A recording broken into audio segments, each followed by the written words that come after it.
శ్రీవారి బ్రహ్మోత్సవాలలో 8వ రోజు ఉదయం శ్రీదేవి భూదేవి సమేత మలయప్ప స్వామివారు రథాన్ని అధిరోహించి భక్తులను అనుగ్రహిస్తారు. నీవొక్కడవి సర్వాధారము, నిన్నే ఎరిగిన అన్నియు నెరుగుట.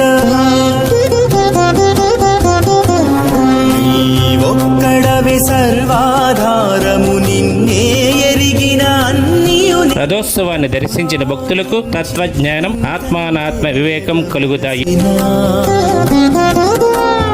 భావించి ఇంతయు తెలియగవలసిన బ్రహ్మవేత్తలకు ఇది తెరు. శ్రీవారి బ్రహ్మోత్సవాలలో రథోత్సవం మార్చి 13వ తేదీ ఉదయం 8 గంటలకు జరుగుతుంది. కావున భక్తులందరూ ఈ రథోత్సవంలో పాల్గొని స్వామివారి ఆశీస్సులు పొందగలరు.